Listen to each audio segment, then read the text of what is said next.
I'm not quite sure what price it's going to be, but whatever price it is, it will be a bargain. So that's, if you're Scottish, that's a good reason for reading the book. But much more seriously, I do think it's a book for every Christian for a number of reasons. One is, it's obviously a book for ministers because he was such a lovely model of ministry. It's a book, if you're interested in days of grace in the Christian church, because he did live in those days. And I think it's a book for those who may not be ministers, to help them get inside what it's like to be a faithful minister. We know our own minister, hopefully, but then, like every other minister to us is maybe somebody on a YouTube channel. And our own minister, unless we get to know him really well, he's not going to open his heart to you. He's there for you. You are not there in his eyes for him to unload on. And so I think it's a very helpful thing for all of us to get inside what it must be like for our pastor to be our pastor. Because it's a very different way of life.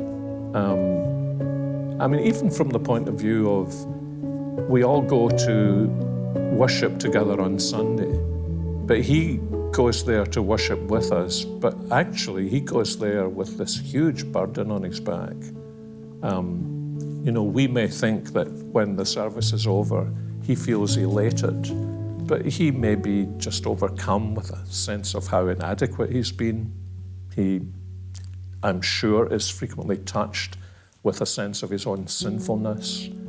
We greet him at the door and he smiles at us, but he probably wished that the pulpit had just opened up and he had dived down somewhere, underneath the floor. And I think just to get a little taste of the inside life of a minister. That's one thing. I think the other thing that is maybe important to say is ministry has changed enormously since the 19th century. And in fact, I am now old enough to be able to say ministry has changed, as far as I can see, ministry has changed enormously since the time when I first became a minister.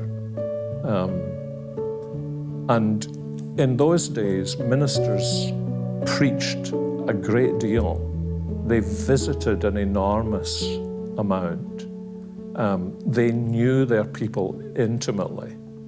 And sometimes when you read about these men, you wonder, has life in the ministry been cluttered up with things that are incidental, that have unwittingly pressed out the absolutely central things? And unless we have people in our congregation who understand what this style of ministry is, I think it's kind of unlikely. Or if a minister wants to impress that on his people, it will produce a kind of clash, because it's a very different style of ministry.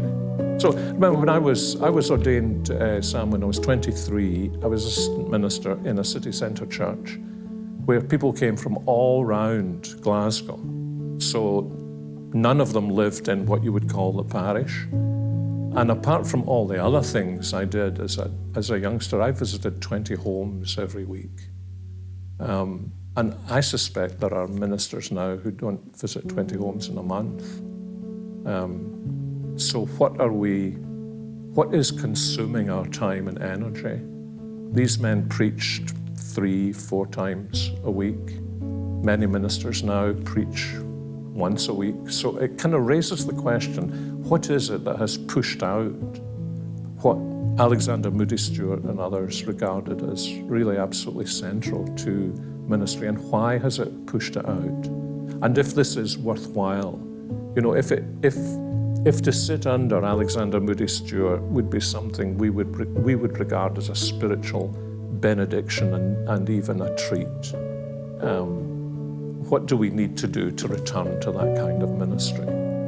That, as you said earlier on, Principal MacLeod said, was spiritual.